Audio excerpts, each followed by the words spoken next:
Hello, am I audible? Yes, you are audible. You can start. Thank you. Thank you, Guru Raj. It is my honor to introduce our founder, Ms. Hiranshi Shah. She is an associate member of the Chartered Institute of Arbitrators, UK, a fellow member of the World Mediation Organization, Germany, and a panel international negotiator and mediator at Center for International Alternative Dispute Resolution, CIADR, mediator at Mediator Select USA. She is also registered as an advocate under the Nyaya Bandhu program of the Department of Justice, Government of India, and is a practicing advocate at the Gujarat High Court.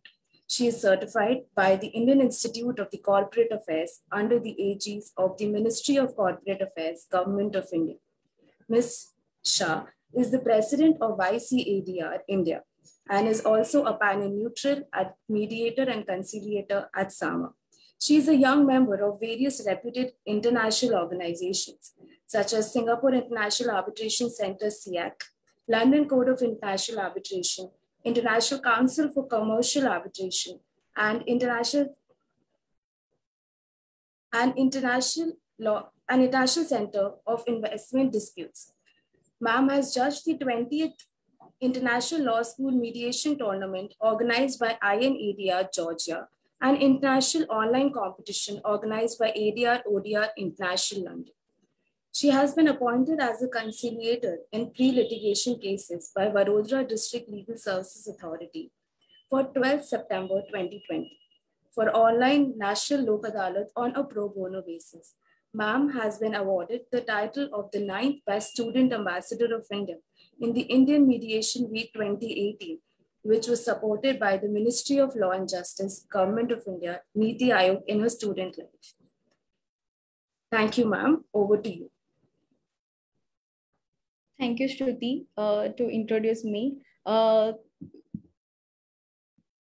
A very warm welcome to all our dignitaries to virtual inaugural ceremony of the Sambhav Initiative, Parivartan Ki Udaan, the platform where we together in neutral love for the fellow beings in the neutral and the transform with the sort for the greater welfare of the people, for the nation. With the grit and the determination, passion, we work relentlessly for the great public good to make the justice accessible for one and all. I, Hiranshi, founder of the Sambhav Initiative, would like to take honor to welcome our esteemed Chief Guest, Justice K.G. Balakrishnan, former Chief Justice of the India, our guest of honor, Sri Praveen Parekh, sir, Senior Advocate of the Supreme Court of India, Sri S.V. Raju, Additional Solicitor General of Supreme Court of India, Mr. Anurup Kumar Sharma, Executive Chairman of Bar Council of India, and the Mr. Pradeep Rai, Vice President of Supreme Court Bar Association, and all other honorable judges, honorable other advisory boards, members of mentor board, expert board, as advocates, mediators, conciliators, arbitrators, psychologists, and delegates and the student. I welcome you all in the virtual inaugural ceremony of the Sambhav Initiative. Thank you for gracing this occasion with your valuable presence. Now, as I started the initiative called Sambhav Initiative, which means that with the tagline of the Parivartan Ki Udaan, as the name only suggests, that aim was to create a space that endless possibility of the growth, prosperity, and the development. Through this initiative, I aim to revolutionize the society through combined efforts of the people of the community, because it is the we believe that we the people who form the community. I believe that don't wait for the change that happen, but become the change yourself. Guru Raj, kindly next slide, please.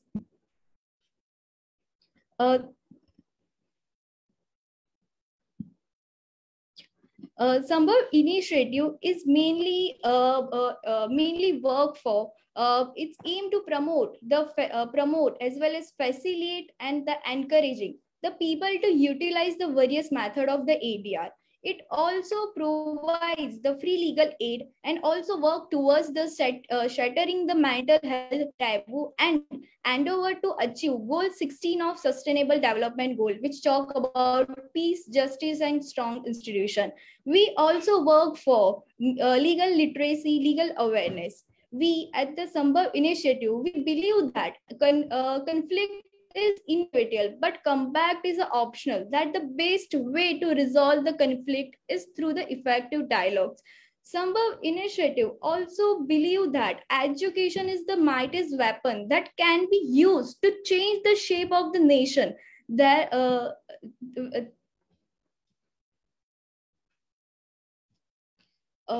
Sambhav initiative have the mission to driven the passion to deliver more than what expected, as it suggested by through its name only. Sambhav initiative with the tagline Parivartan ki Udan. It aims to enable the harmonized resolution of the conflict through various method of ADR, and the mainly we also the mediation and the lok adalat. We are focusing mainly two method, mediation and the lok adalat. Also want to become a voice of the unheard, unseen, and to contribute in the society with the mission of reach out, rapport and the rescue. With the reach out, we start with the mission of the reach out. We started this initiative at a pan India level. By that we want to connect with the masses from the every corner of the country, and showing the seeds of the harmony in them, as well as encourage them to approach their conflict with cooperative mindset of hostility. Also with the rapport, we want to establish the coordinate relationship with the people from the every age group, as well as ensuring want to ensure that efficient access to justice to through pro bono service, pro bono legal aid, as well as counseling support and the psychologist support to in the bid of minimize the burden of the judiciary. Also with the mission of the rescue, we are rescuing the people from the fangs of the mental illness, which mostly ignorant part to the tackle. Also the unstaking the stigma surrounding with the mental health issue. Also we are aim to increase the mental health literacy across the country with the rising legal awareness through legal awareness campaigns. Sambhav initiative also me to object to transform the society to the perception of the justice and the mental health. We are also object to widen the opportunity and deepen the conviction of the people by helping and encouraging them to embrace the method of alternative dispute resolution for their dispute, as well as for the mediation and the lok adalat. Or many times I heard this is just a way of the settlement, but we are believing that transformation is transformation is a not about creating new life, but is a life to see any in a new way. So Sambhav initiative see the same change in the new way. It believes that the mediation, lok adalat, is not just a settlement. It is a one way to get the access of a justice. It's a way to through that people can get the justice as well. We also uh, we also make a people atma saksham or the self reliant with the with the motivated by the government of India's mission Atmanirbhar Abhiyan, which we are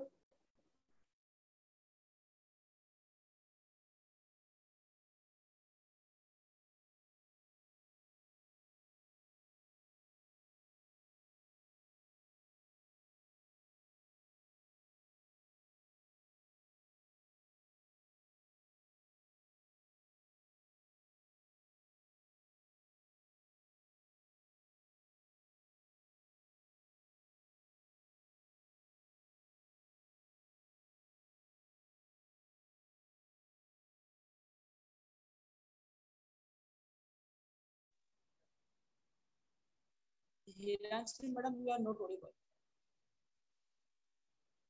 Hiranshi madam,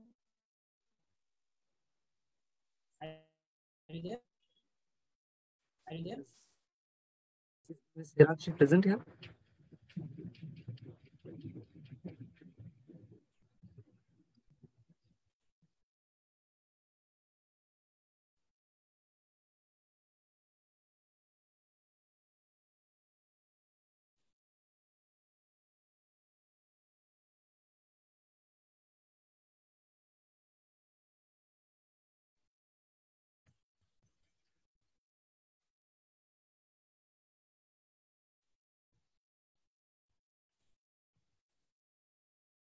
Hiranshi madam.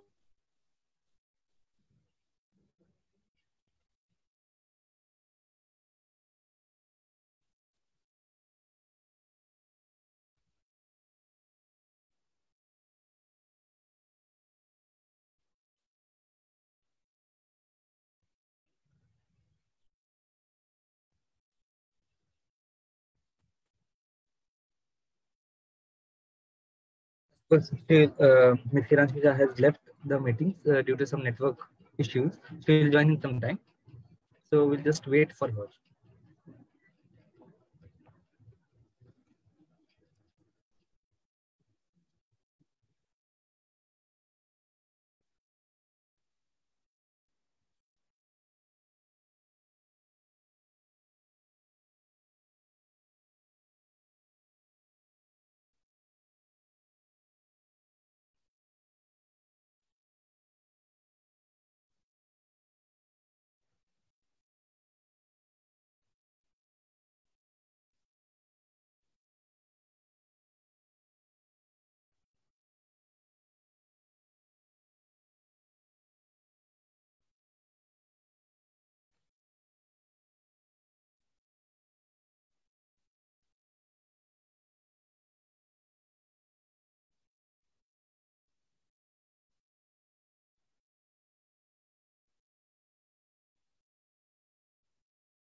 Hello, am I audible? Hello, hello. Yes. Yeah, sorry, there was some technical issue on my part, so I just left the ceremony in between. Yeah, so for Guru, the next slide, please. Yes. So Sambhav initiative mainly work for these 7 projects. First is mediation abhiyan. Second is Lok Adalat abhiyan. Third, we are working is on the mission equal justice and the free legal aid. Means Article 39 of Constitution of India, as well as Goal 16 of Sustainable Development Goal, as well as mental health Atma Saksham Bharat Abhiyan, and the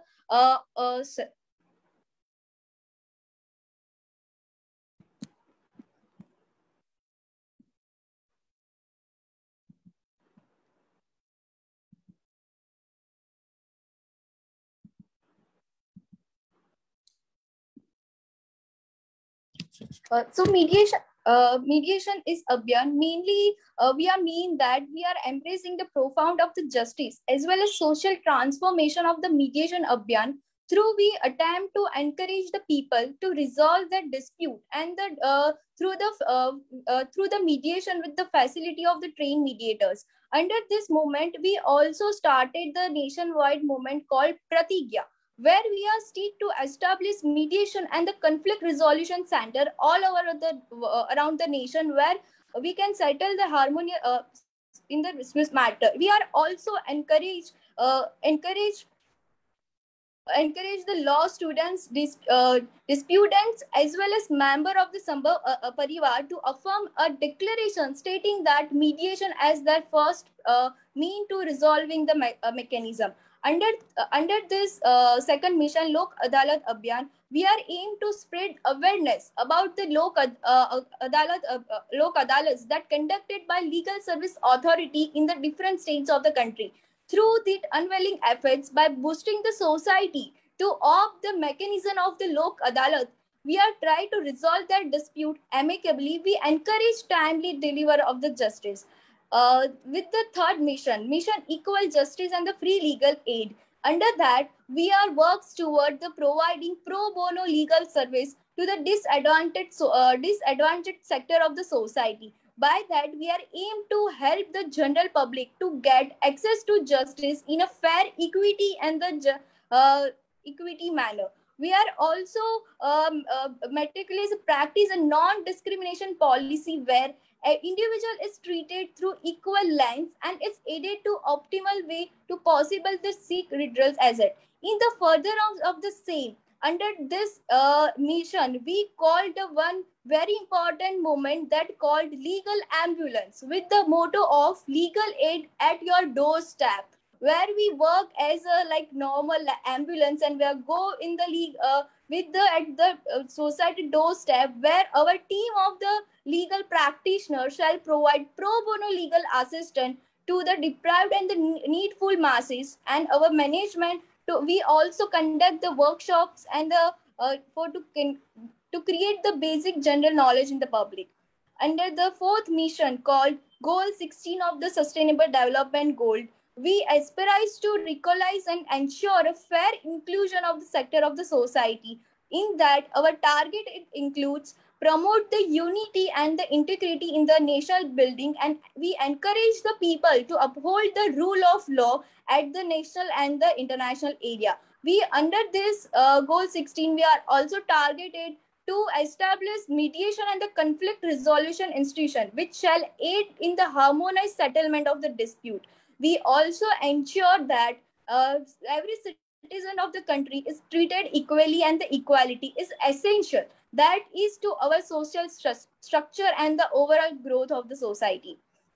Under this mission, we also under this project we also got another we will start another movement called Vikas Ka Sankalp, where we invite the youth who is the like future and the who can become a change maker. We invite them to under Vikas Ka Sankalp movement to send the recommendation and the innovative ideas to complement implementation the targets of the goal 16 of the sustainable goal.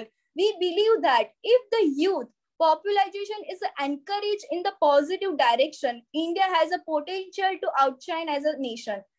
Under the fifth project, mental health, we are we will start that we will mind that foundation of the healthy body as well as wellness of the body.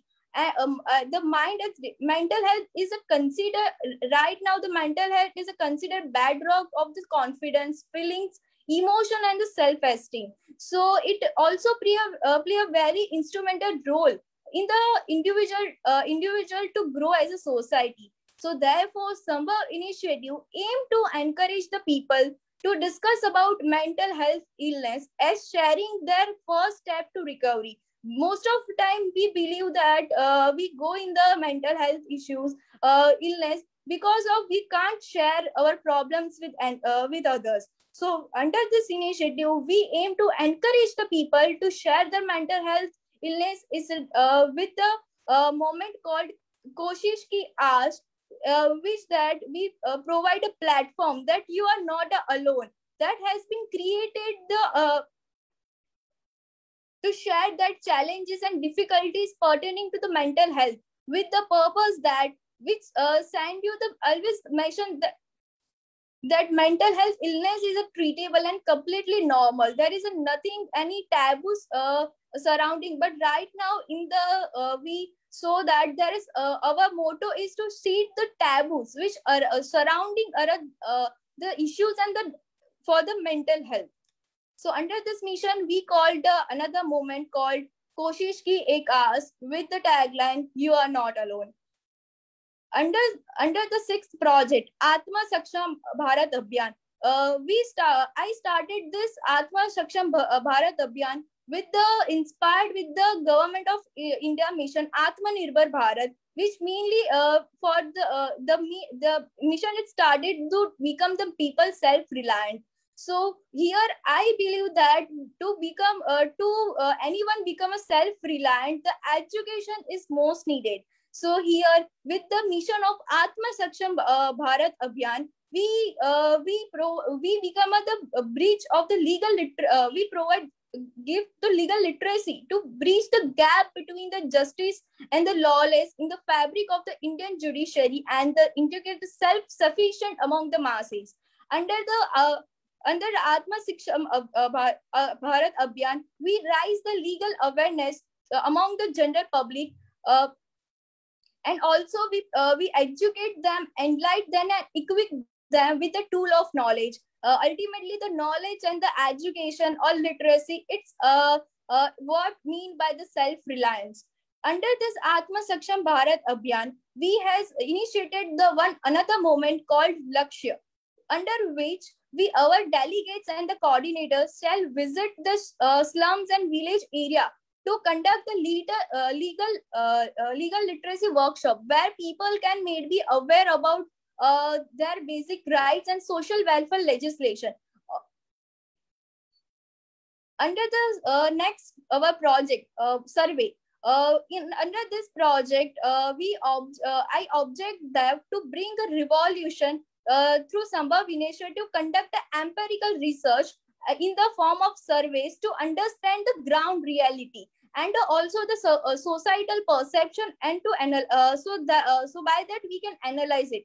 We will under this project survey, we will train our delegates to interview the general public as well, to know their perception and to identify the difficulty at the grassroots level, so that so once the difficulty can be deducted, so reformative measures can be taken. Under this survey, we will also send recommendation on the basis of our survey results to the policy maker with the suggestive reforms. Guru Raj, next please. As the Sambhav Initiative is headed by Justice Kurian, our patron, Justice Kurian Joseph, who is a former judge of Supreme Court of India. Next, please. The Sambhav Initiative is very delighted to have a national advisory board with the esteemed judges called Justice Subodh Shah, who is a former judge of High Court of the Gujarat. The second advisory board is consist of Justice Alok Verma, who is a former judge of High Court of the Madhya Pradesh. Third advisory board member is Justice S.T. Anand, who is a former judge of Punjab and Haryana High Court. Mr. Samir Shah, who is the arbitrator, mediator, as well as director of the India branch of the Chartered Institute of Arbitrators, United Kingdom, as well as our sixth advisory board member is Dr. Rajat Sharma, who is the chairman of the UNACC. Next, please. Our international advisory board is consist of Dr. Mary Lou Frank. She is a psychologist and the CEO of the Transforming Mediation. She is from the USA. Also, our second international advisory board is the Dr. Khaled Chaudhary, who is a fellow member of Chartered Institute of Arbitrators, United Kingdom, and he is a practicing arbitrator, international arbitrator. Next, please. The Sambhav initiatives also have a mentor board which consists of Dr. Sardev Sinha, who is currently working as an undersecretary at the Ministry of Law and Justice. This mentor board is also mentors. This is my teachers. And there's also my mentors, Dr. Archana Gadekar, Associate Professor at the Faculty of the Law, Maharaja Sayaji Rao University, and the Miss Kavita Bhatia, Assistant Professor at the Faculty of Law, and she is also the accredited mediator.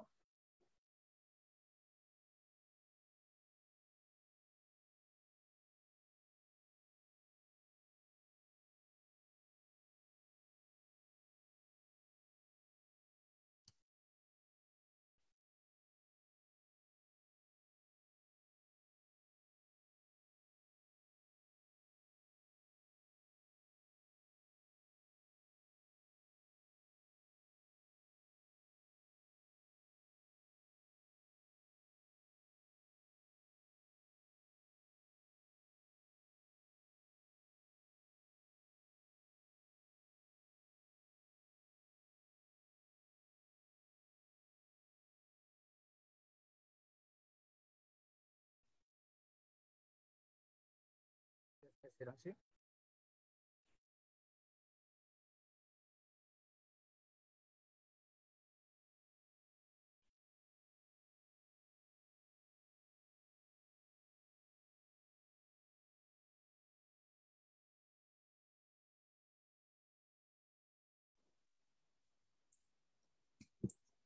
Our hello, am I audible? Yes, you are audible. Hello, am I?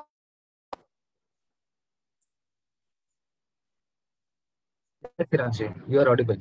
You can continue.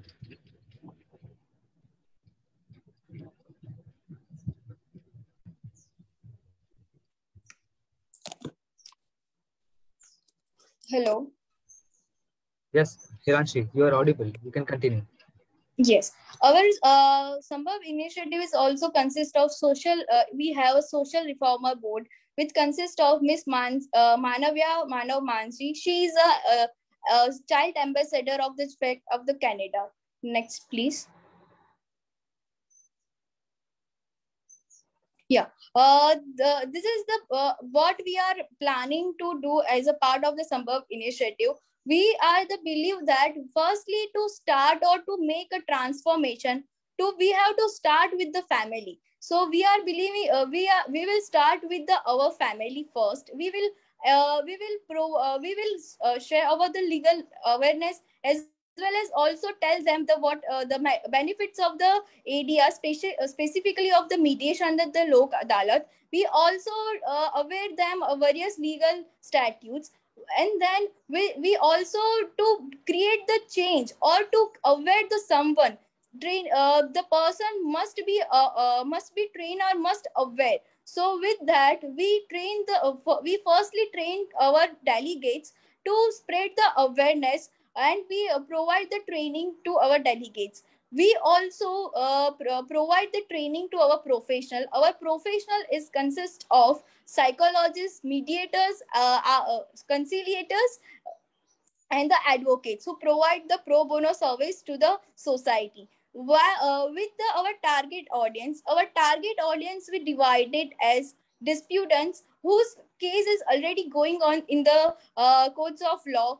We will encourage them. We will tell them the benefits of the mediation and the lok adalat, and we encourage them to opt the mediation and the lok adalat as a way to get access of justice, and not just think as a it is just process of to settlement. Also our target audience is like old age peoples. Also the by that we also started the Atma Saksham Abhiyan, under which we mainly started with the aim of legal literacy. So we aware the peoples of the old age people, not of only about the mediation or that. We also provide the awareness about social legal legislations. Also with our target audience focusing on the child, and under which we aware the children's of a basically of the fundamental duties of the constitution,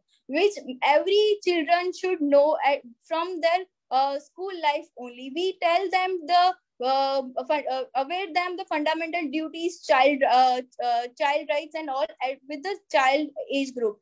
Our age group is also, and we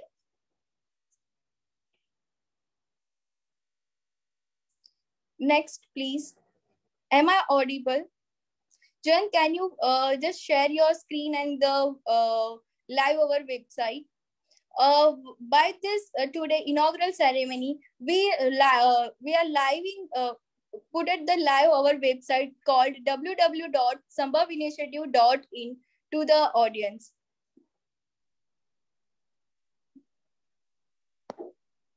Jayant Agrawan, kindly share your screen.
Jayant Agarwal, kindly share the screen to the audience.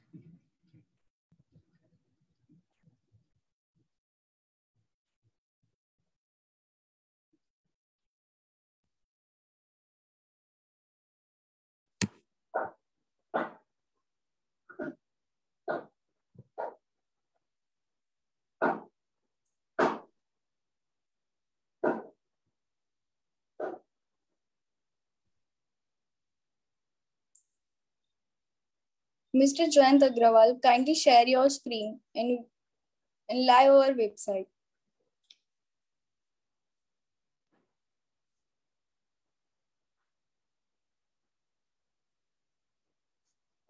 Dignitaries, this is our website, Sambhav Initiative with the mission Parivartan Ki Udan. Kindly scroll down. Scroll down. This is our home page. This is our projects which the of the mediation abhiyan, lok adalat abhiyan. Also with the anyone people who can want to be a part of revolution, they can join us our meeting. They can join the Sambhav initiative. There is a kindly go scroll down. Scroll down.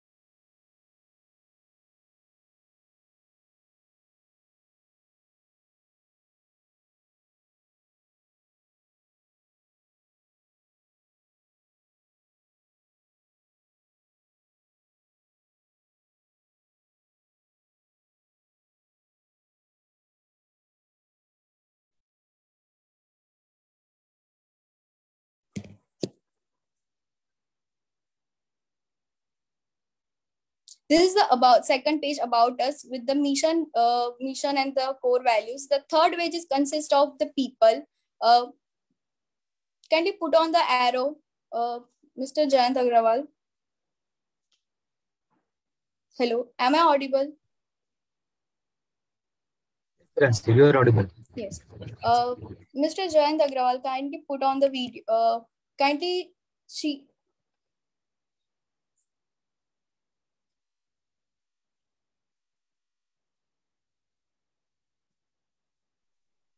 Also, on the Sambhav initiative, we invite from the blogs, articles, as well as research paper from the students, delegates, as well as we differentiated the category of the publication with the expert knowledge center through the knowledge center, in which we divided the two parts.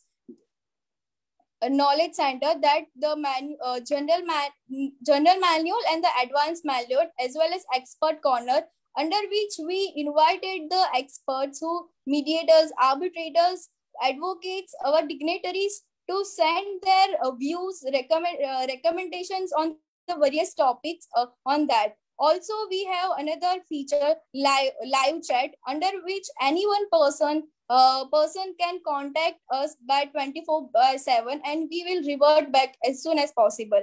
Also, through there is a various way to involve with us. That is the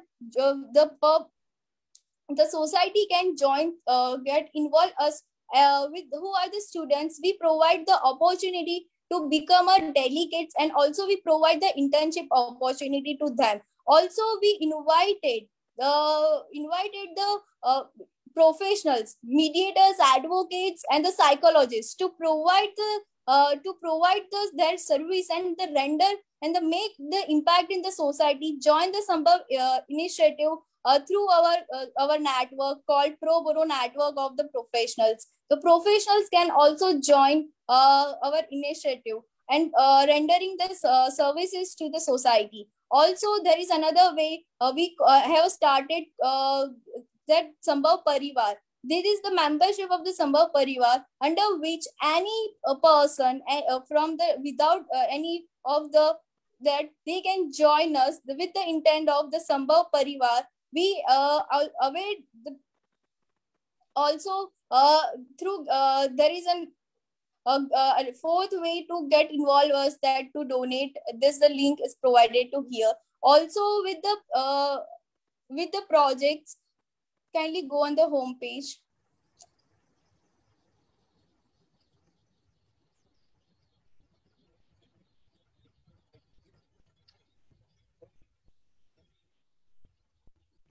Also with the Sambhav initiative, we started that Samadhan Dwar, under which any person who want to seek a legal assistance, psychology support, and the aid, they can contact us through our live chat or through mail us or connect us with to the service. Thank you. Over to you, Gururaj. Thank you, dignitaries, to Thank you, Ms. Hiranshi. Thank you for informing all of the activities which will be done under the Sambhav initiative. Now, I would like to invite Ms. Stuti Agarwal, Research Head of Sambhav Initiative, to introduce today's chief guest, Justice Shri K.G. Balakrishna, who is a former Chief Justice of India and also the former Chairperson of the National Human Rights Commission. Thank you, Guru Raj. Now I take this honor to introduce our Honorable Chief Guest, Honorable Justice K.G. Balakrishnan, who is the former Chairperson of the National Human Rights Commission of India. Sir is a former Chief Justice of India and was the first judge from Kerala to become the Chief Justice of the Supreme Court of India.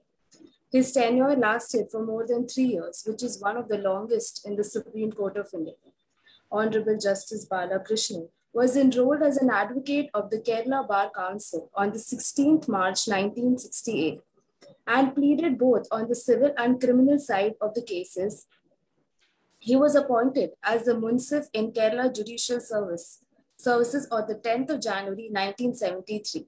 Later, Sir resigned from the service and resumed practice as an advocate in the Kerala High Court. Sir was appointed as a judge of the Kerala High Court on the 26th of September 1985.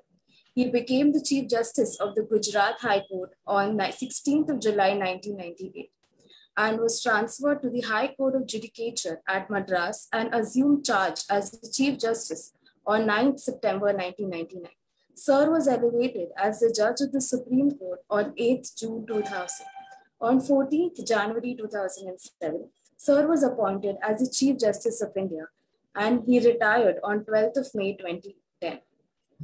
Sir's tenure in the Supreme Court, he delivered several landmark judgments. These judgments included an order which made the midday meal program in the schools a statutory requirement. This order brought relief to millions of poor children who had to discontinue their studies due to poverty. Recently, a division bench, which was headed by him, held the unconstitutionality of the forcible narco-analysis, polygraph, and the brain electrical activation profile, or the brain mapping test by investigating agencies, which were raising concerns on the people advocating human rights. Sir has also participated in a number of national and international seminars, which are delivered throughout the nation, and has given thought-provoking lectures in various universities on a varied legal topics. We are extremely delightful to have you, sir. Over to you.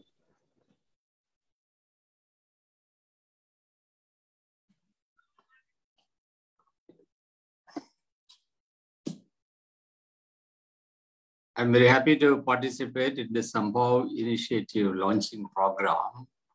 And I heard the detailed narration of the project, the motive, mission, vision of Sambhav Initiative, how this organization is thinking of the future plans. It is very delighting. And I am also happy to note that many of the judges associated with this organization is they were closely connected with me, and they had occasion to work with me, and they are certainly, I'm sure they are able to give you guiding light and good leadership and good project work, and it is all with all this, I'm sure that this organization is going to create a good initiative in the legal field. Now, the legal field is in a little difficult situation. As you know, after this pandemic, the courts are yet to open for regular sitting, regular hearing. Many of the matters were heard by the judges. Some of the matters were disposed of, but the real the trial of cases could not happen, and that requires time. The witnesses are to be examined, the arguments are to be heard, then the judgment is to be delivered, and the justice is to be rendered in these cases. And the trial of a case requires time. And either civil or criminal, it requires long time because we are following the adversarial system. The plaintiff has to produce evidence, defendant has to adduce evidence, and based on the preponderance of probability, the preponderance of the evidentiary value, the matter is decided in the civil case. And as regards criminal cases, the parties, the prosecution has to prove the case through appropriate evidence, and the burden is on the prosecution. Of course, there are some presumptions available to the prosecution, but yet there is heavy burden on the side of the prosecution to prove the case. They have to examine the witnesses then those statements made in court, they are the items of evidence for proving the case. So it requires time. And the last more than 1 year, nearly 2 years, no trial has taken place in any of the courts in India. Because the witnesses could not be examined in the open court. The cross-examination could not be completed. But the large number of cases, even in Delhi, as you know, there are nearly 500 murders are happening in every year in Delhi. That means nearly 500 to 550 criminal cases, sessions cases are in the various courts in Delhi. And these cases are to be tried by this sessions judge and to be disposed of.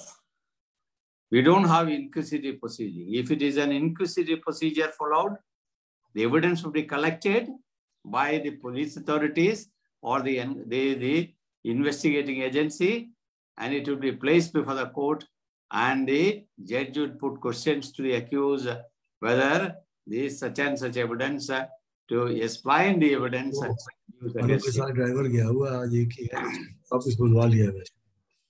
So the inquisitive proceedings is different, and we have adversarial system.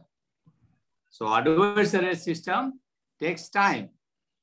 So naturally, the trial of the cases will take time. So Indian, especially the criminal justice system, is facing the very serious problem.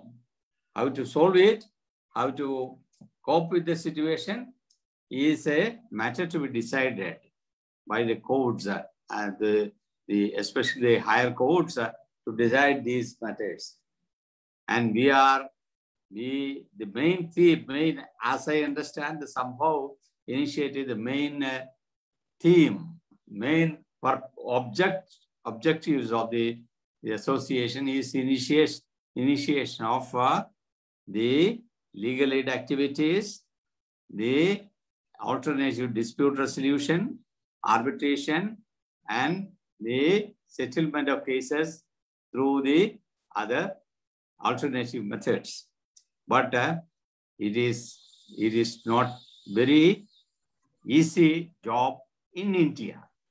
In most of the countries, in the state, the United States, and even in China, nearly 20 to 25 cases are tried in court.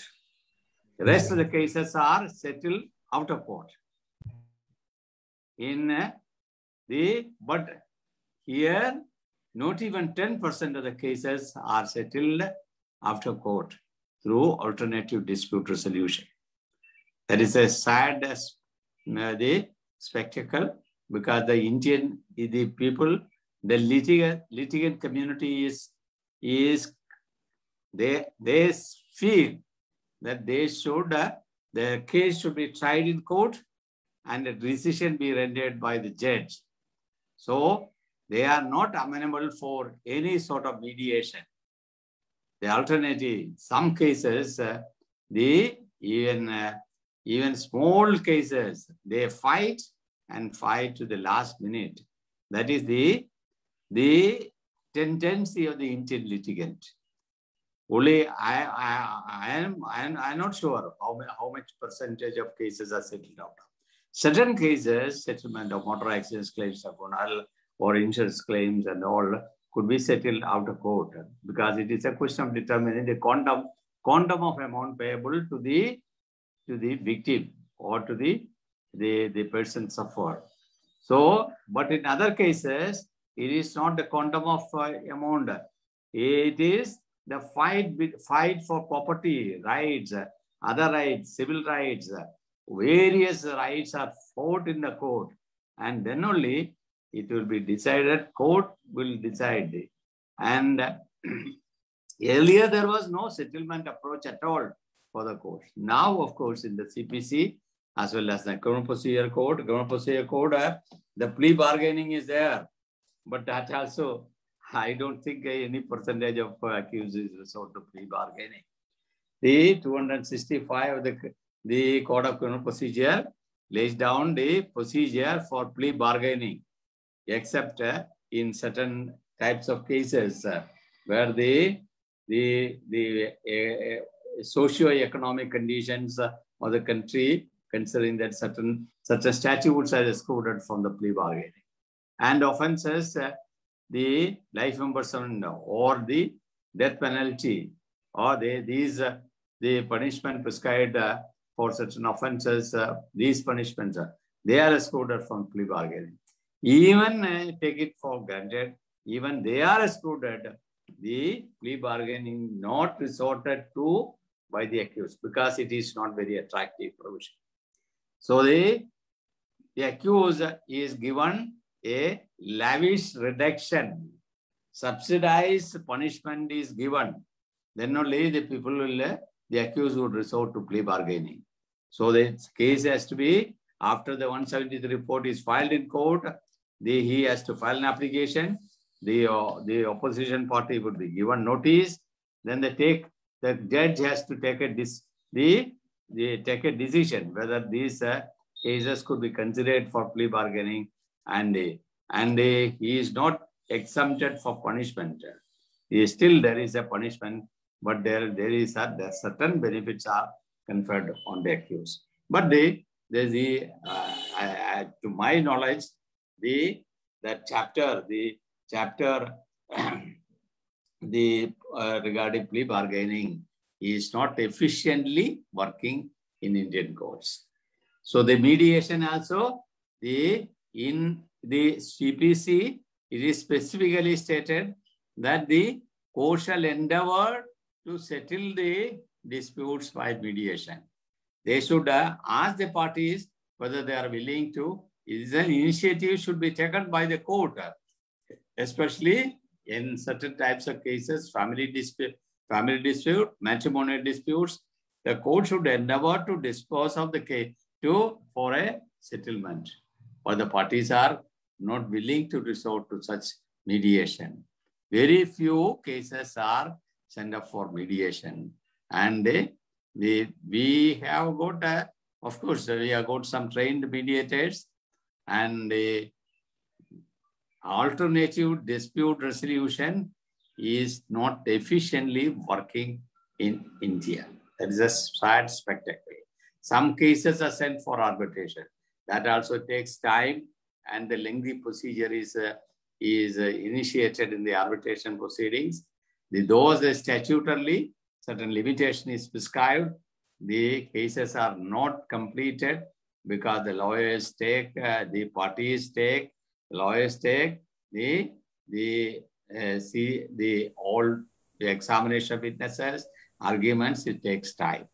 So the arbitration also is not a ready-made mechanism for resolving the disputes. This is, I think, the Abhinav initiative is taking keen interest in settlement. Let there be a new initiative, new culture is developed for settlement of cases pending in the various courts.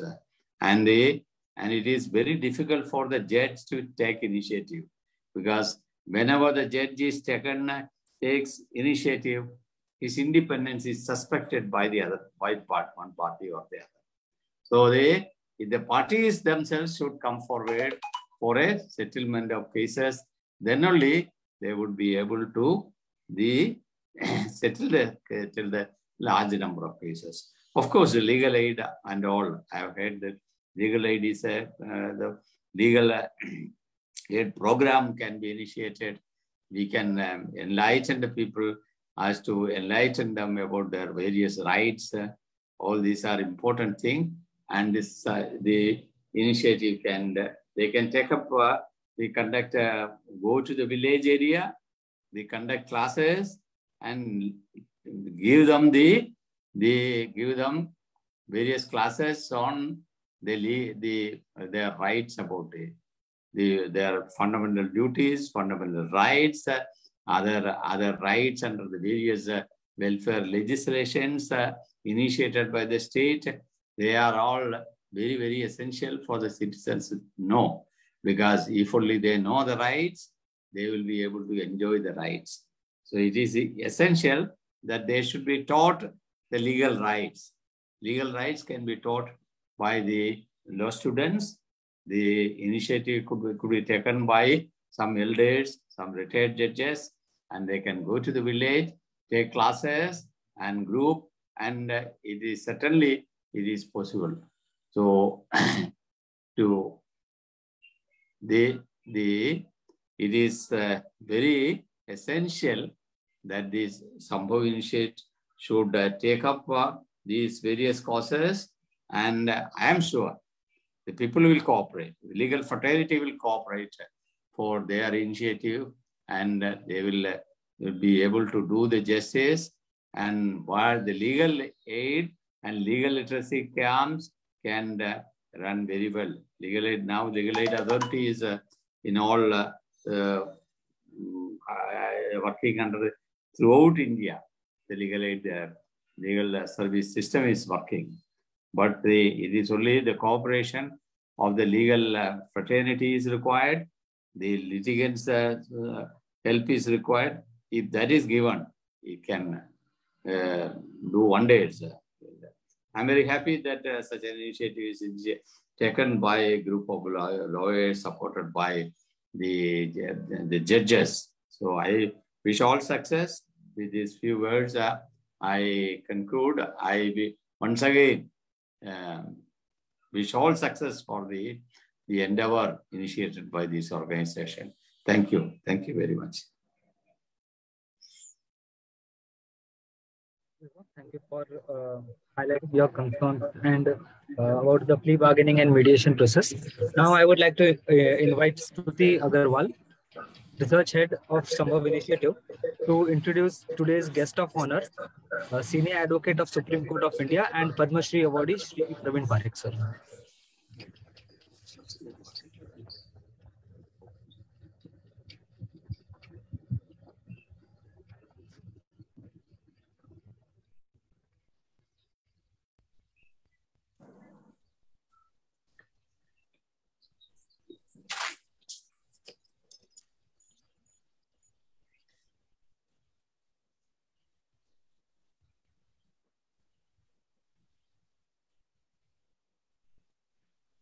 Am I audible?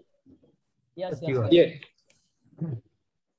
It is my honor to introduce our honorable guest of honor, Mr. Praveen H. Parekh, who is the senior advocate practicing in the Supreme Court of India. Sir was conferred with the Padma Shri Award by the President of India in the year 2012. He has been in the legal practice for the past 55 years. He was designated as the senior advocate by the Supreme Court of India in the year 2007. Sir has helmed P.H. Parekh and Company, which is one of the premier law firms in India. Sir has been appointed as an amicus curiae in several cases by the Honorable Supreme Court and has been appointed as an arbitrator by the ICC Paris. Sir is also associated with various national and international organizations. Sir is currently the President of the Confederation of the Indian Bar, President of the Indian Society of International Law, President of the Supreme Court Bar Cooperative Housing Society Limited, where he was elected unanimously, and the Secretary General of the Indian Institute of the Human Rights Society. He has been the organizing secretary of the International Law Association, London, Regional Branch, India, from the year 1985 till the year 2020. Sir has been the treasurer of the Supreme Court of the Middle Income Group Legal Aid Society of the Supreme Court of India from 1990 to 2020.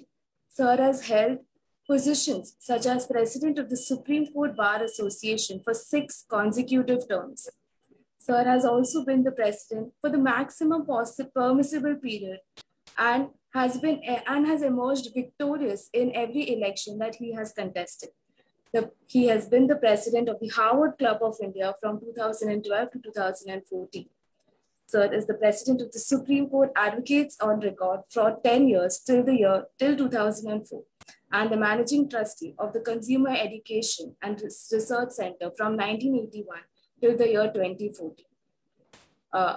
Now I invite Sir to grace this occasion and speak a few kind words and address the gathering. Thank you. Thank you. Honorable Chief Justice K.G. Balakrishnan, I'm very happy to hear him after a long time.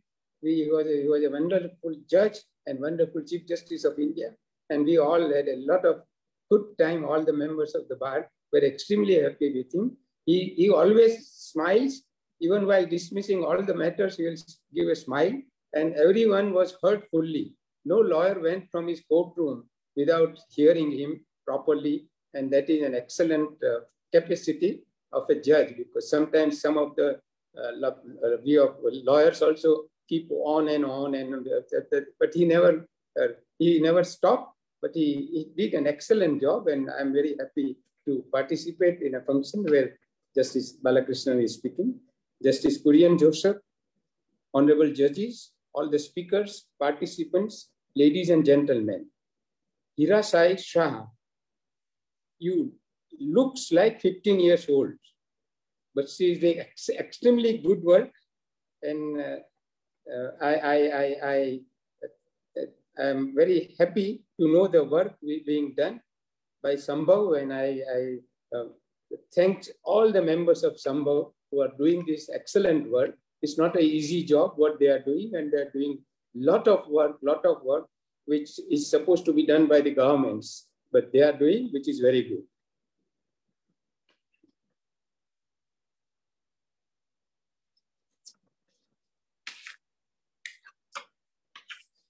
In the present day, alternative dispute resolution is absolutely necessary, because the judges have no time, and the number of cases are too many.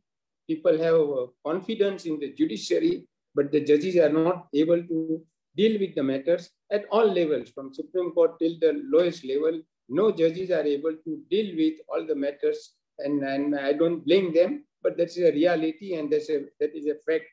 And that is why you need alternative dispute resolution. And I'm very, very happy that Sambhav is doing so much about it, which is very necessary, because we need Sambhav. The government needs Sambhav, the judiciary needs the Sambhav, the lawyers need Sambhav, and whatever little can be done, we will always support and help Sambhav. Look at the pending cases, and I'm giving as on today, according to the National Judicial Data Grid. And in Supreme Court today, there are 69,000 cases pending. In all high courts together is 58.5 lakhs pending. All district courts and subordinate courts is 3.9 crores pending. Now, what is that litigant supposed to do? How long is he going to wait? And why long?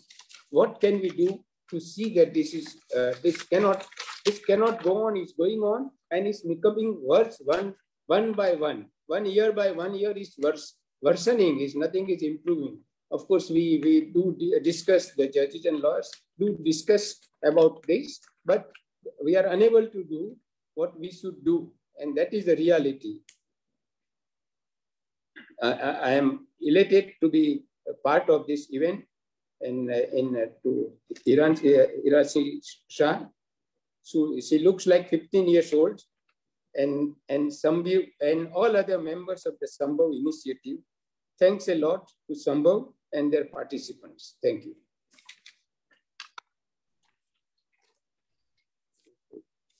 Thank you, sir. Thank you for your well wishes. Now, I would like to invite Ms. Kavita Bhatia, mentor at Sambhav Initiative, and she is an assistant professor of law at the Faculty of Law, Maharaja Sayajirao University of Baroda, Vadodara, and she is an accredited mediator, and she would be welcoming and introducing today's guest of honor, Shri Apurva Kumar Sharma, Senior Advocate and Chairman, Executive Committee, Bar Council of India. You keep it and I'll do my other work. So,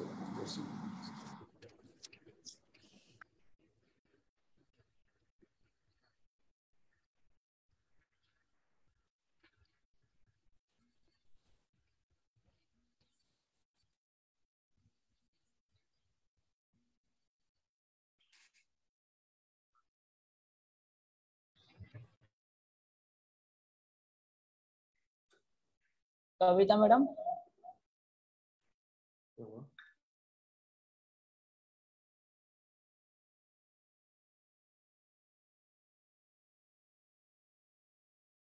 बोल तो किसको बोल रहा है?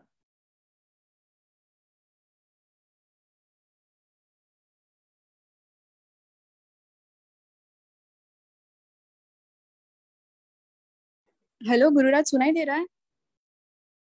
Hello, ऐसा बोल.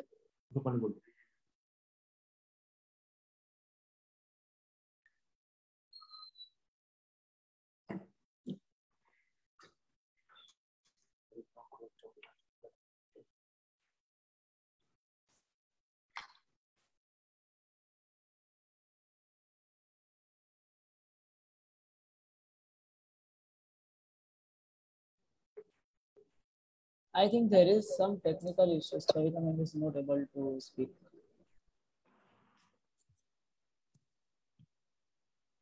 Hello, am I audible? Yes, you are audible.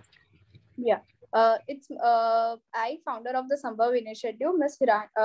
I would delighted to introduce Shri Anurup Kumar Sharma, Executive Chairman of the Bar Council of India, to this. He is a completed in the LLB in the year of 1986 and conferred with the LLB honorary cause in the year of the 2017 by Arunachal University of the Study. He has been several leadership positions in the legal fraternity. Currently, he is serving as a chairman, executive committee of the Bar Council of India, and for the last 4 consecutive terms. Additionally, he is also vice president of the Bar Association of India. Shri Sharma is elected as a member of the Bar Council of the Assam, Nagaland, Meghalaya, Manipur, Tripura, Mizoram, Arunachal Pradesh, and the Sikkim. He is a member of the American Bar Association, as well as life member of the Supreme Court Bar Association and the life member of the Indian Law Institution. Shri Sharma has been member of the Press Council of the India. He is a former president of the Guwahati High Court Bar Association from 2009 to 2020. 2011 and the 2014 to 2016. Sri Sharma is a member of the Executive Council of the National Law School of the India University, NLSU Bangalore, as well as Executive Council member of the National Law University, Assam. He is also member of the Academician Council of the National Law University, New Delhi. Mr. Sri Sharma is also director of the Studio Nilima Collaborative Network for the research and the capacity building at Guwahati, Assam. He is also one of the advisory of the All Assam Lawyer Association. Now I would like invite you, Mr. Anurup Kumar Sharma, sir, to grace the audience. And am I audible? Yes, sir. So good morning to all. So because of that, I have given only 5 minutes time because of my urgent matter and all, disciplinary matter. So chief guest of our today's function, Justice K.G. Balakrishnan, former Chief Justice of India, my fellow guest of honor, Padma Shri Praveen Parikh, Senior Advocate, Supreme Court of India, Mr. S.B. Raju, Additional Solicitor General of India, Mr. Pradeep Rai, Senior Advocate and Vice President of Supreme Court Bar Association, respected dignitaries and other distinguished attendees, ladies and gentlemen. Actually, today is a special day for Sambhav because they have invited me for this, but I told them that I will attend, but don't give me much more time because of today, Saturday, we are having so many matters in our Bar Council of India. It's a great pleasure to attend today's function, and I am very grateful to the organizers for the privilege that has been accorded to me to address this August gathering on the occasion of the inauguration of the Sambhav initiative. Just now, we have heard the important speech by our former Chief Justice of India, as well as our senior colleague, P.H. Parikh. Mr. Parikh has explained about our former Chief Justice of India. He always smiling like that. He knows we met him whenever in meeting in Assam also. When I was Vice President of the bar, that time also my Lord Justice K.G. Balakrishnan has visited Assam, Guwahati High Court. The Sambhav initiative, which is vision of enabling harmonious resolution of conflicts through alternative dispute resolution measures while ensuring fair inclusion of disadvantaged groups, comes at a very crucial stage in our justice delivery system. All the more so at this present moment, when the country is slowly recovering from the pandemic and our courts are gradually returning to their normal rate of functioning. As all of you will be aware, the discussion that we have been having over the past decade about justice delivery in the country and the status of judicial dependency have almost equivocally concluded in the need for reforms in the system at various levels. While the responsibility to take the primary steps in bringing these reforms lie with our executive and judiciary, however, at the grassroots level, the enterprising foresight and resourcefulness of organizations such as the Sambhav initiative make this change possible. With this 10 points objective, which includes improving access to justice, widening the opportunities for people to avail the benefits of alternative dispute resolution, organizing legal aid camps in the rural areas, undertaking initiatives to spread legal awareness and literacy among our citizens is a welcome step affecting changes in the system. A laudable initiative which caught my eye was the focus on mental health illness and spreading awareness about them. The discussion regarding our judicial justice delivery system, and I refer to earlier, often boils down to two issues. Number one is the delay or pendency of cases, and the other, the cost involved, which has skyrocketed over the years. Within these two issues, however, there is also a more sinister but rather hidden effect on the participants involved, that is the toll it takes on their mental health. The participants in our judiciary and the justice delivery system ranges from our judges to the lawyers, our court staff, and the litigants themselves, amongst many others. I believe it is essential for any discussion on judicial reforms to not just end up being an academic dialogue, but should also acknowledge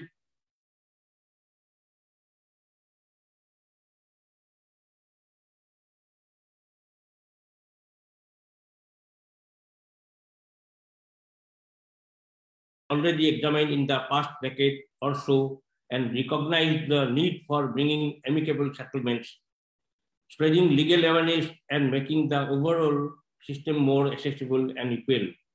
I believe it is in fact regarded that the Sambhav initiative, which is when India reach with an excellent advisory and expert board, will be able to support our executive and the judiciary in effecting much needed reforms in the field of justice delivery system. On behalf of the Bar Council of India and on my personal behalf, I extend the heartiest congratulations to the organizers, and I wish the tremendous success of this function.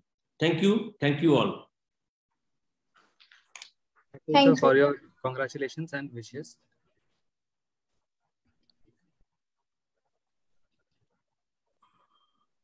Now, I would like to invite Ms. Tuti Yagnik, Research Head, Sambhav Initiative, to introduce today's guest of honor, Shri Pradeep Rai, Senior Advocate and Vice President, Supreme Court Bar Association.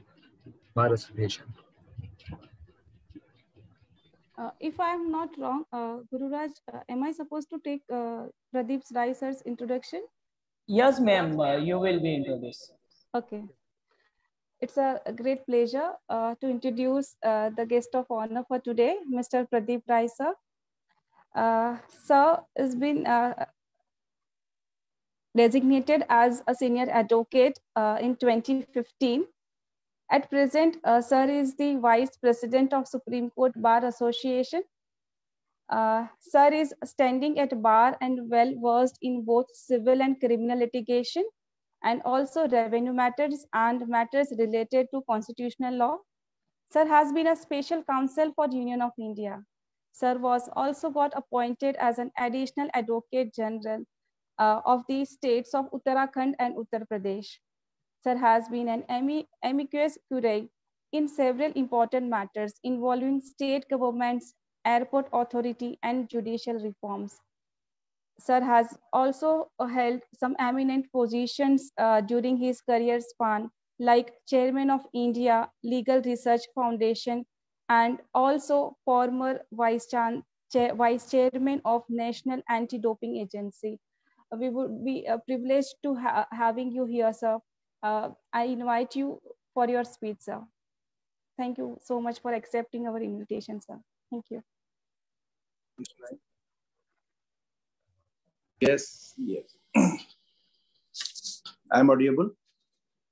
Yes, sir. You are. Yes.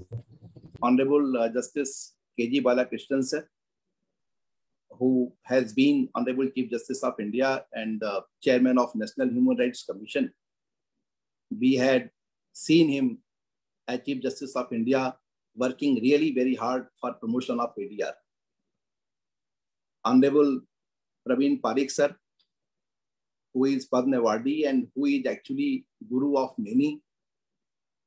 As a President of Supreme Court Bar Association for the 6 times, and also as a President of AOR Association 10 years, he had actually mediated between many lawyers. And that is a kind of true experience of mediation and conciliation. Honorable Mr. S.P. Raju, sir, Additional Solicitor General of India, Justice Subodh Shah, Alok Verma ji, Justice Rajiv Bhalla ji, Justice S.D. Anand, our dear friend Apurva Kumar Sharma, who is the Executive Chairman of Bar Council of India and former President of Guwahati High Court Bar Association. I have never seen a person energetic like him who actually contests any election, wins, and also wins the heart of the people. Mr. Rajesh Sharma, Hiransi Shah, and also Hiransi is, I think, founder of Sambhav Initiative. This initiative is doing actually great job. Your motto of reach out, report, and rescue. This is really very important for the growth of mediation, for the growth of alternative dispute resolution. At the outset, I will say that when we actually measure the success of lawyers, then we measure it completely on the basis of cases won by them. We should not do that. A lawyer who has avoided disputes, who has avoided litigation, or he has tried to find out a way prior to litigation, that is actually the real measurement of the growth of success of a lawyer. I have seen various occasions where mediation, conciliation, and arbitration fails. Like mediation, people talk about Lord Krishna. I don't feel that there was any greatest mediator than him. He tried to mediate between Kauravas and Pandavas, and that mediation failed. Just because a mediation fails, it doesn't mean that we should not try for it. You see, conciliation also, like both brothers are fighting. Nobody is closer than both brothers. Husband and wives, they are actually fighting, contesting litigations against each other. And that is really a very difficult situation because both of them know each other very well. To find out a solution between husband and wife, courts normally direct matter go to mediation. And when matters go to mediation, this mediation is bound to fail. I have not seen a single litigation where matter was referred to mediation, it did not fail. Even wife knows that husband is earning this much, but he will try to give only 4,000, 5,000, 10,000 a month. They never try to win the hearts. Today, we are empowered with the legislation where the future of arbitration is actually blooming in India. Honorable Justice K.G. Balakrishnan sir is actually very busy nowadays he's attending a lot of matters, and he successfully succeeded in actually performing in the ADR field. You see, Supreme Court MCPC, means Mediation Committee, is also trying to train the mediators. As a president, vice president of Bar Association, I have also requested Supreme Court administration to give ample opportunity to the young lawyers, to the senior members of the bar. Unless they adopt this route, this ADR is not going to success, not going to grow in India. You appoint one arbitrator, another arbitrator appointed by other party, third arbitrator comes by consent of both, matter get prolonged. In place, you appoint only one arbitrator, and that arbitrator should be a man of integrity. They should disclose if they have any kind of interest in those matters. We have seen, I don't want to name them, but we have seen many matters where honorable judges did not mention their direct connection with any of the party, and later they disclosed, and because of that litigation, the entire litigation was nullified and the matter was reheard again. In my opinion, that when we actually try for mediation or conciliation, first of all, there should be a confidence building measure. Unless there is a confidence building measure, it will not succeed, it will not happen. There are many countries, they feel that if we adopt this alternative dispute resolution route, then we may save money, we may save time. But actually, it's not true in Indian context. And that's why majority of arbitrations are happening in Singapore Center, London Center, or other centers.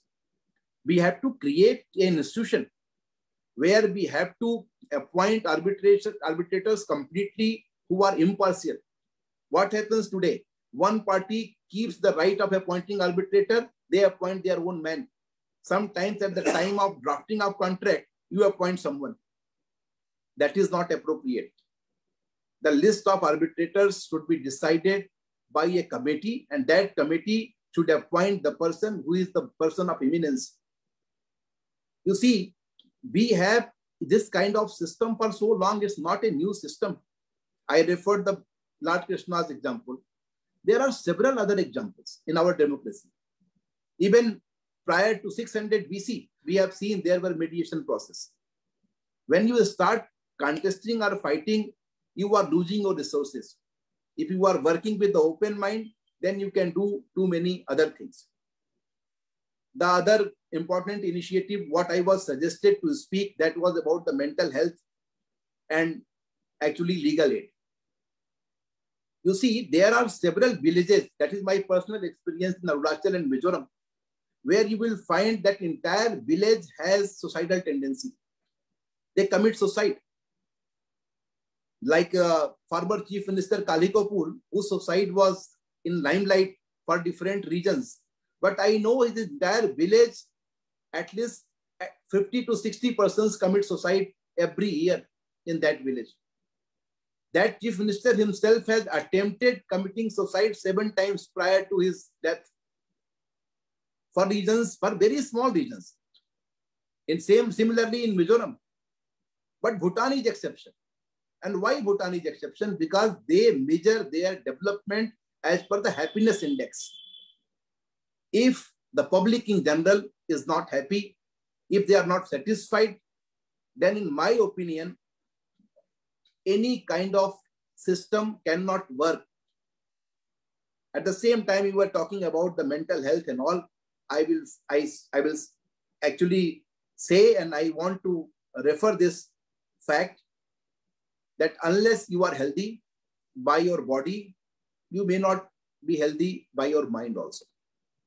There should be some proper sports promotion. There should be some proper physical training thing. Many people committed suicide because of sickness, because they imagined that this can happen. Our honorable judges, they are also undergo with the physical and mental test every year, because they have to perform, they have to start judicial duties. They have to perform administration of justice. It's really a great initiative by Himansi. I will really congratulate you to do all this, that you are actually assembled everyone, and especially Honorable Justice Kurian Joseph. Justice Kurian Joseph is the man who was, when he was Chief Justice in Himachal, I recall 1 or 2 incidents when the commoners, they were just walking on the road and he met them and asked that something is there, and if some problem was there, he tried to resolve that as Chief Justice of the state.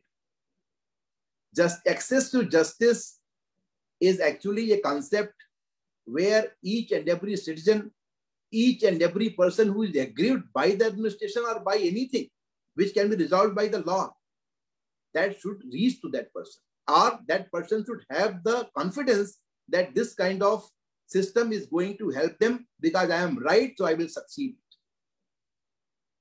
Satyamev Jayate, that is the concept. But is it true that Satya is going to win? Truth succeeds in the circumstances. Similarly, Article 14 provides right to equality. Are we providing equal opportunity to each and every citizen? There are many who can't pay even fee of senior lawyers. We as senior lawyers, prior to this, I am running this legal aid center. We provide all kind of legal help. But we are shocked to see that there are very few who offer their services. We have to develop this system. We have to actually understand the concept of negotiation. When dispute arises, prior to that, there should be a healthy negotiation. Unless you negotiate, unless you go for conciliation, and that should be with the open mind. I am really, it's a great opportunity from all of you to given to us that we are actually contributing in this.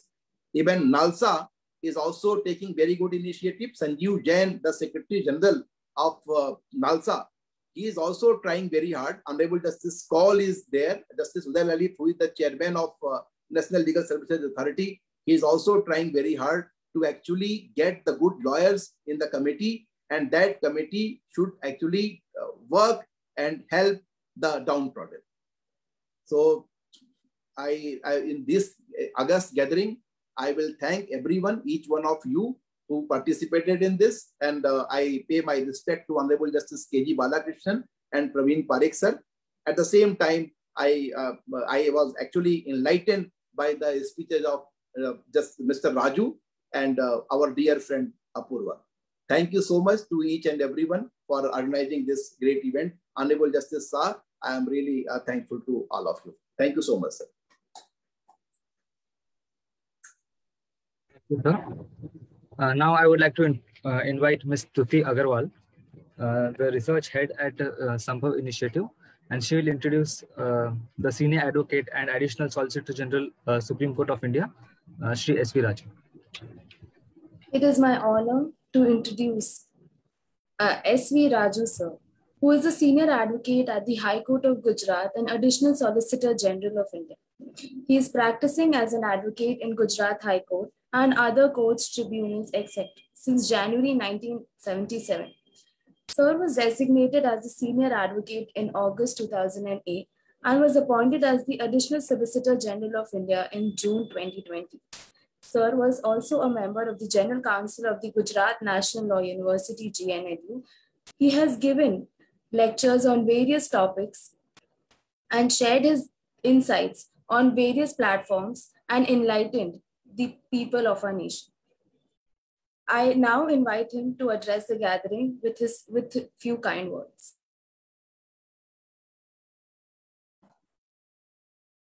Justice Balakrishnan, the former Chief Justice of India, Justice Joseph, Justice S.J. Shah, Sri Praveen Kotak, Hiranshi Shah and other office bearers of Sambhav Initiative. I never knew about this Sambhav Initiative till I got the invite. And thereafter, after I heard this speech of Hiranshi, and I'm glad to know that they're doing good work or they intend to do good work. One of the effects of ADR or alternate dispute resolution is that you bring down areas in the court of law.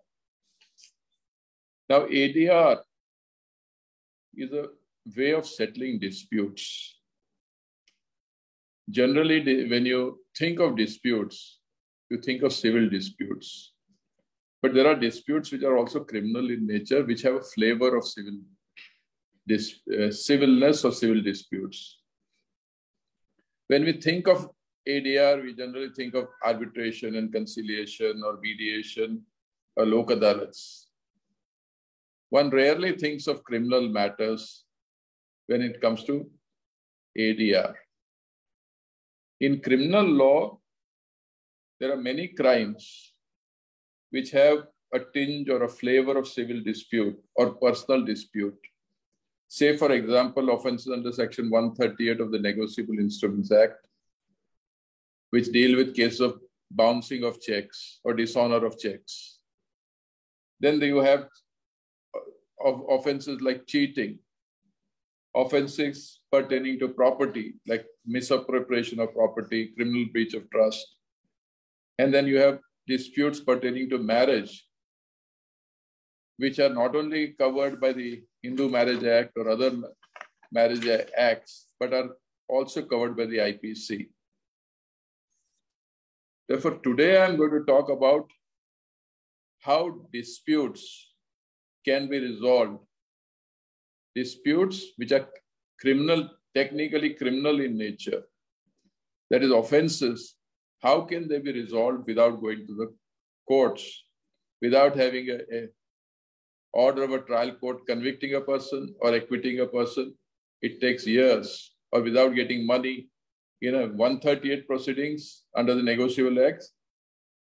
Negotiable Instruments Act, you can get compensation equivalent to the value of the check or even more.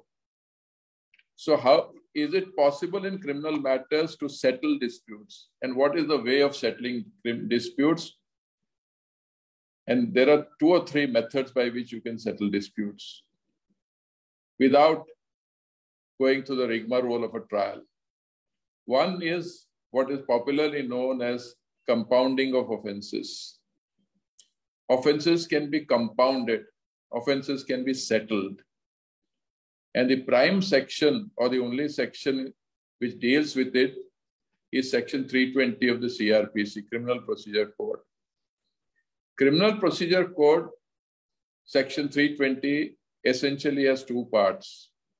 One is the first part falling under subsection 1, where you can settle a dispute or compound an offense amicably, the complainant and the victim, complainant and the accused, or the victim and the accused. Generally, it is the victim and the accused settle the dispute, and that doesn't require permission of the court. Without permission of the court, you can settle the dispute. Which are those offenses? You'll get it in a tabular form in subsection 1 of section 320. As far as that is concerned, there are offenses like simple hurt, section 323, or assault, which falls into this part. Then the second is slightly more serious offenses, but not very serious offenses, which fall under subsection 2 of section 320, like cheating, misappropriation, criminal breach of trust, etc., which require permission of the court to settle the matter. Earlier, the amount was quantified that if somebody cheats you for 250 rupees, you could cheat, you can settle the matter.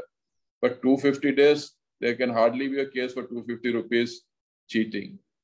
So they have now removed that slab and say unlimited money. If anybody cheats, you can sit down across the table, settle it, and you tell him, all right, I'm withdrawing the criminal case, I'm compounding it, and at the end of the matter, you pay him something.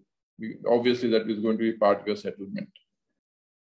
So there are some offenses which are covered neither by first part of 320 nor by the second part of section 320. Therefore, now I'll tell you what happened. The courts, including the Supreme Court, was aware of the fact of arrears. They are aware of the fact that trial courts are burdened with work. They are aware of the fact that sessions courts are burdened with a lot of work, lot of matters. They are also aware of the fact that high courts are burdened with a lot of matters, and even Supreme Court as far as criminal matters is concerned. So they said that even if the matter is strictly not compoundable under section 320, part 1 or part 2, subsection 1 or subsection 2, you can still compound it, not before the trial court, but before the high court. And the high court in exercise of powers under section 482 of the CRPC, which are inherent powers, and the Supreme Court in exercise of powers under 142, can compound those offenses which are technically not compoundable under the provisions of the CRPC, particularly section 320. But then they put a rider. They said you can't compound murders, you can't compound offenses of rape, etc. But other offenses, there's a list. You'll get what type of offenses can be compounded, what type of offenses cannot be compounded in a three-judge bench judgment of the Supreme Court in Gyan Singh's case. Gyan Singh is 2012, 10 SCC 303. The Supreme Court has held very recently in 2021 in Ram Gopal's case, authored by Justice Suryakant, where Chief Justice Ramanna was also part of the bench, saying that even if the matter is over, if a person is convicted in trial, if his appeal is over, then also you can come and compound the offense. And then the conviction can be treated as an acquittal, etc. This is one part as far as compounding is concerned. The second part is which Justice Balakrishnan has dealt with it, that is plea bargaining. And he's right when he says that as far as plea bargaining is concerned, people have not resorted to plea bargaining in the manner in which it was expected that persons would resort to it. The primary reason seems to be that in plea bargain, a person gets a sentence unless he is off on probation, etc. Even where there's a mandatory sentence, you know that there are some offenses where if a person is found guilty and is convicted, the court can't put fine, but it has to impose minimum imprisonment, like food adulteration cases, where minimum sentence is there.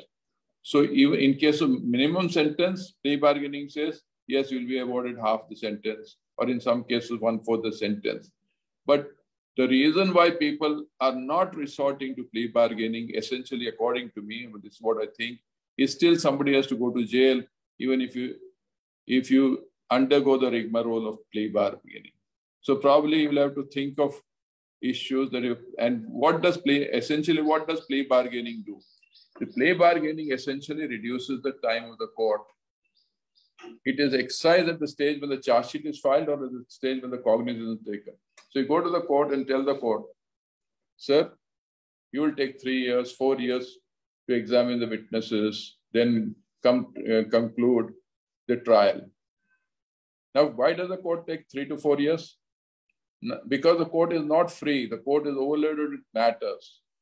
Court, if you go to the magistrate's court, especially in Ahmedabad, you will see that there are 300, 400 cases in a day. Impossible for him to decide. So initially it takes a roll call. So he starts a roll call at 11 o'clock, who is present, who is not present. How do I decide where is the case for taking evidence? It takes 2 hours, 3 hours only to take the roll call of the cases. Now, how is it possible for a magistrate to dispose of so many cases? Impossible. If you can't, so today, if there are 100 cases and you dispose of 20, then the other 80 become arrears.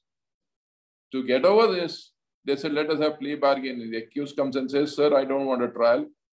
I want a shortcut method. I don't want any evidence to be led. I am pleading guilty.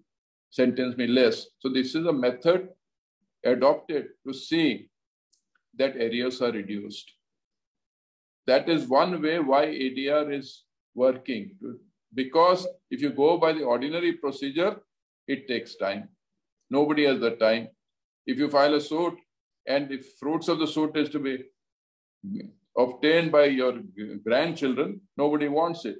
And one is also not sure whether the grandchildren would get the fruit of what you have sown.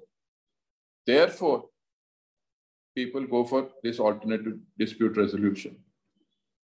Another reason is it is less expensive. You know how lawyers charge these days. I remember in the early days of my practice, there used to be a clan. Clan is not probably the word, but there used to be a few lawyers who used to say, don't settle a dispute. You know why? It's a, if you settle a dispute, you will lose your fees.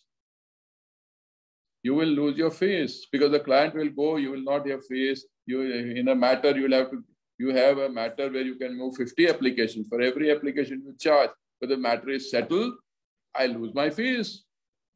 If the matter, even if I succeed, I don't succeed, then I can go in appeal.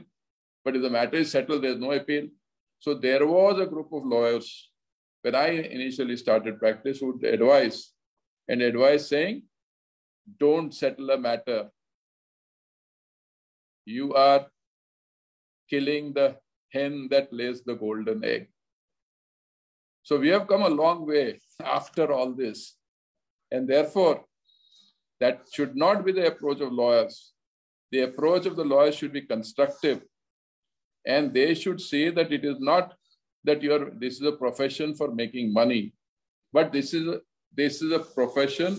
It's a noble profession, and you're doing justice between the parties. It is not. You may get another case after this is gone. Maybe the person whose dispute you have resolved will come back with another case. So this is all that I have to say in that small time frame. I was traveling and I have to go somewhere else, so I want to cut short the matter now. Thank you very much for the opportunity given to me, and I wish Sambhav Initiative all the best, and I wish that it succeeds. Thank you very much. Thank you for your kind wishes. Now I would like to invite the members of the National Advisory Board of Sambhav Initiative. Firstly, I would like to invite Justice Subodh Shah. He is the former judge of the High Court of Gujarat. Over to you, sir. Dipul.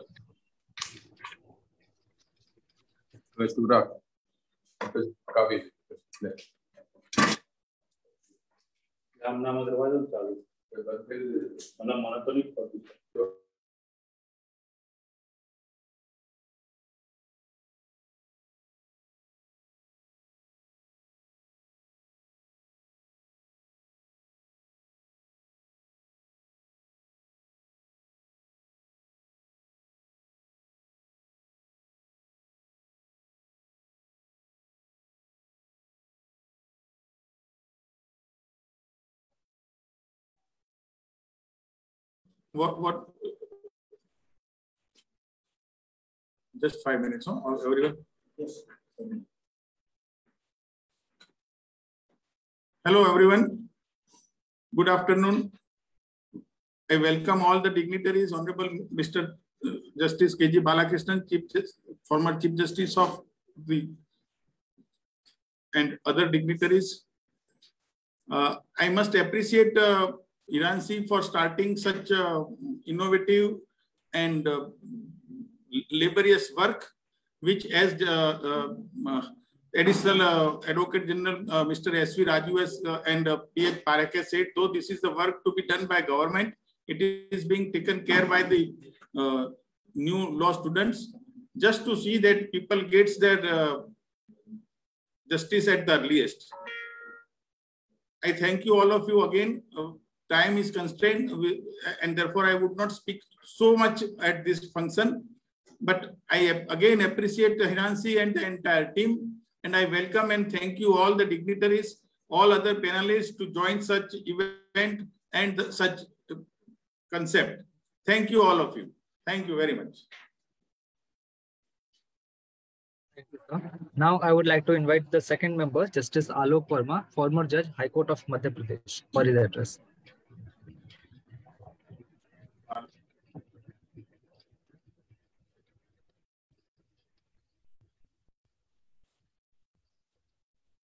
Sir, you are on mute.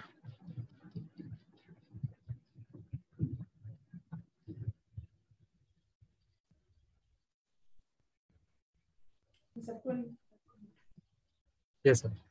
Am I audible? Yes, sir, you are. I am Justice Alok Verma. I am stationed at Bhopal, Madhya Pradesh, and I have retired from Madhya Pradesh High Court. So on the very outset, I must thank Hiranshi for associating me with Sambhav Initiative.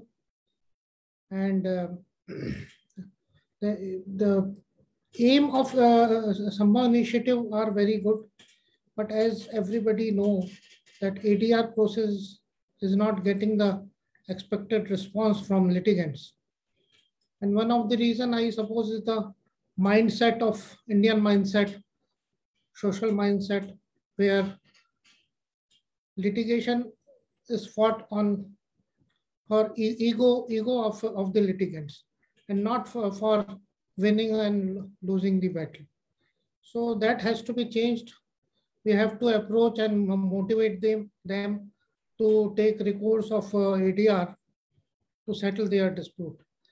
Second, much is said about plea bargaining, which is recently added provision in CRPC.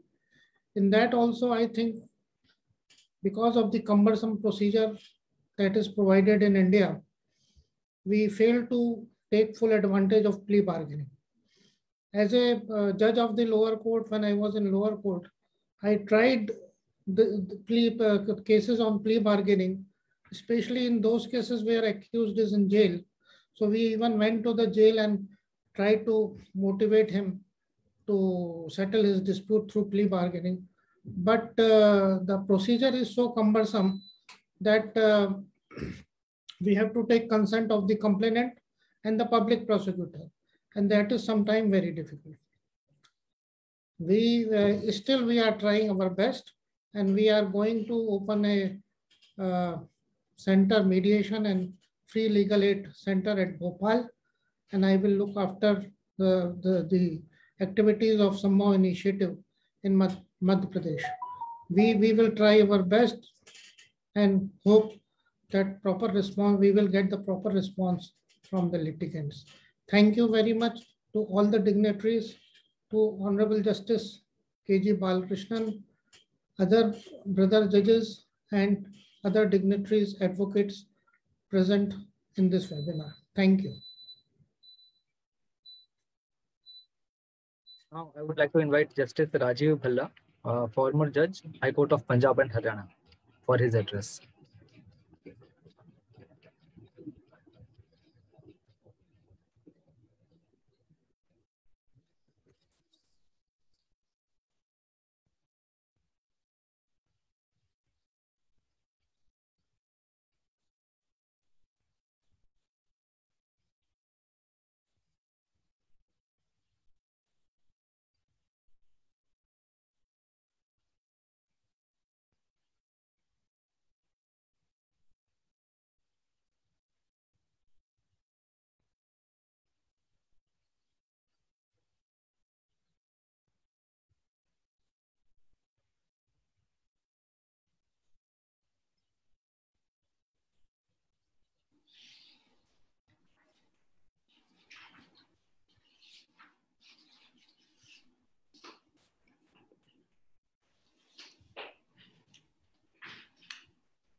Yes, sir.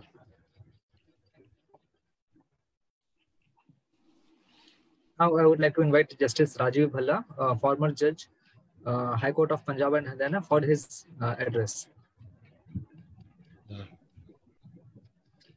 Good afternoon. I think we've had a rather marathon session, and I think it was required because of an initiative by a few young people of something very, very old, but at the same time, it's an initiative which is absolutely new.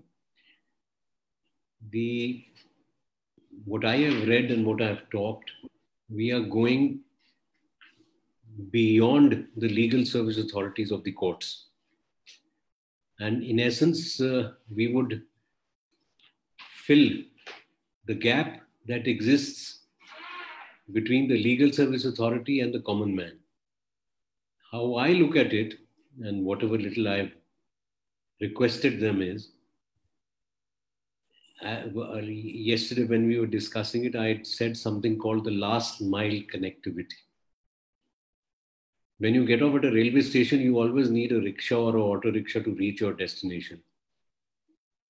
When you go to the legal service authority,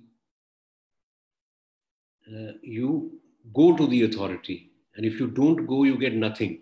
So I think this should become the initiative where the legal fraternity goes to the person who needs legal service and takes the legal service authority to the home of the person who needs it.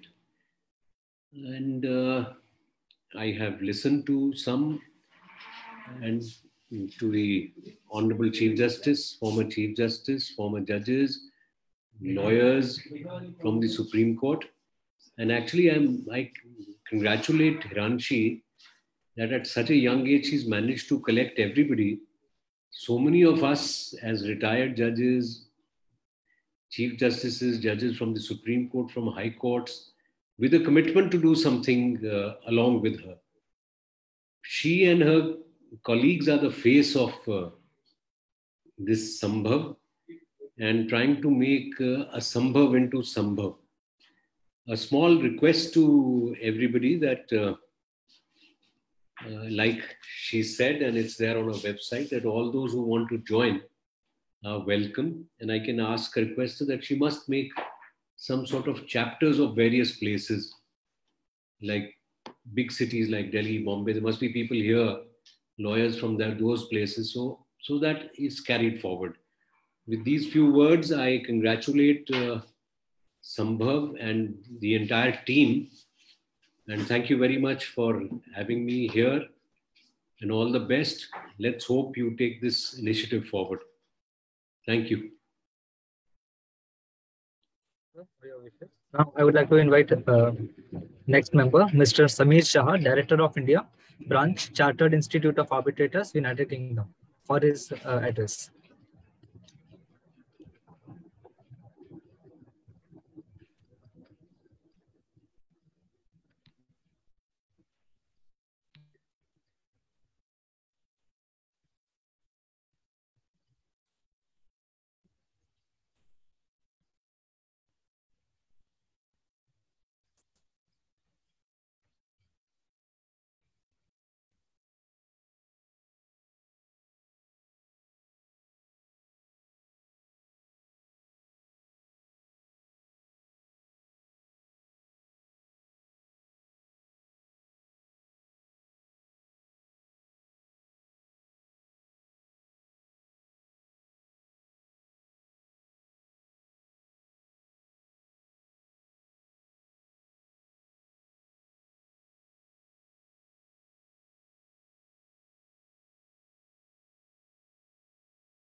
I would like to invite Mr. Sameer Shah, Director of India Branch, Chartered Institute of Arbitrators, United Kingdom, for his address.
Okay. Now I would like to invite the next member, Dr. Rajat Sharma,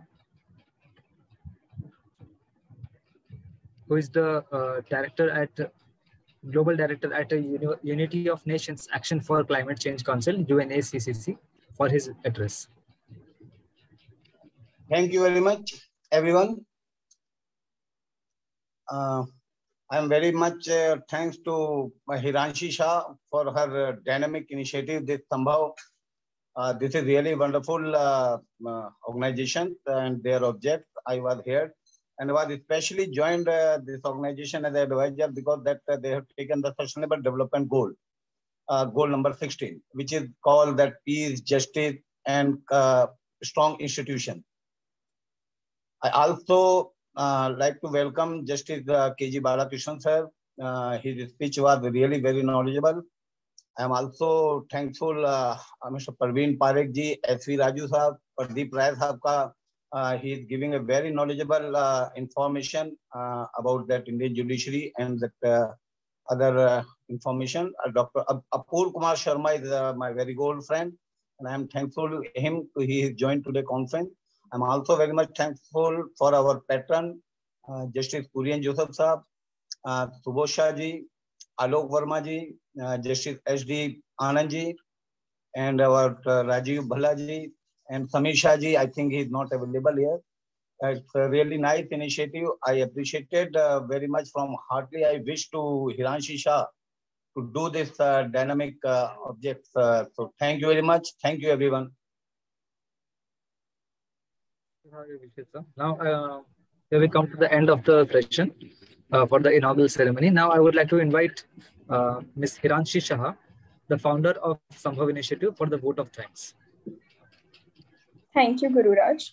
Now, not much taking the time of the dignitaries. Now, we just close the ceremony with the vote of thanks. It's given me an immense pleasure to my heartiest gratitude to all who has been part of virtual inaugural ceremony, which organized by the Sambhav Initiative. First, I will extend my deepest gratitude to Sri Justice Kurian Joseph Sir, former Judge of Supreme Court of India and the patron of the Sambhav Initiative.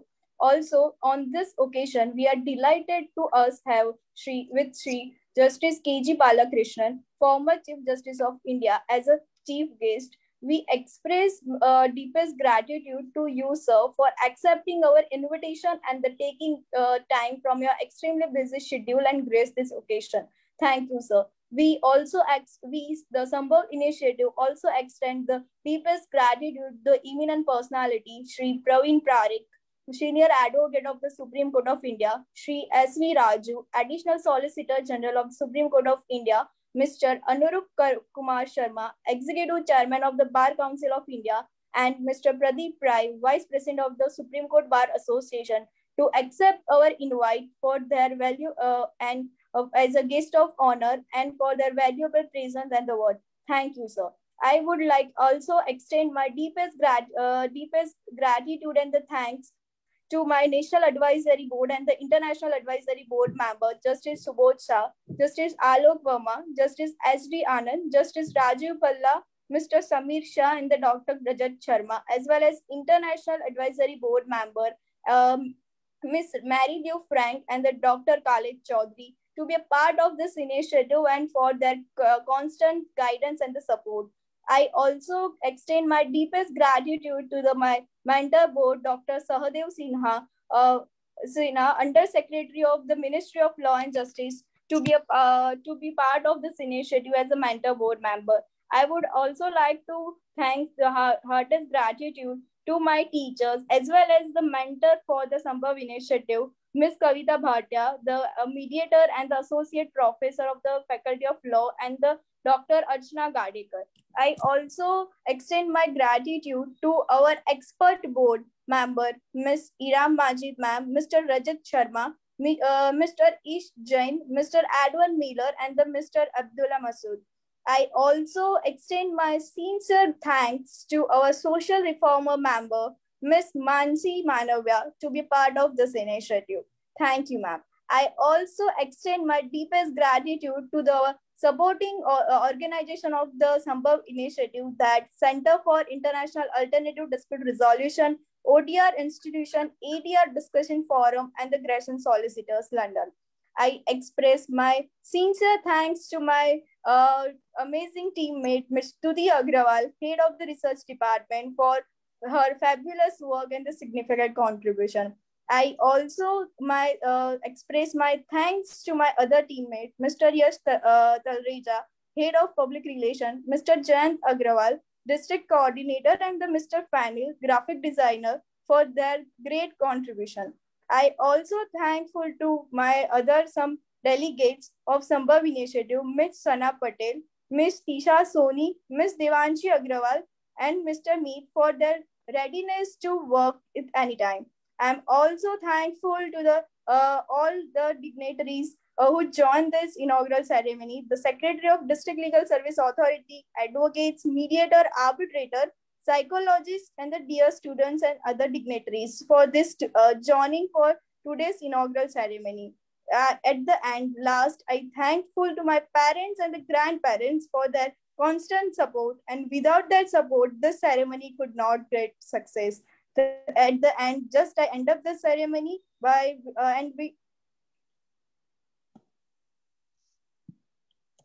and thank you all for be part of this, the Sambhav Initiative.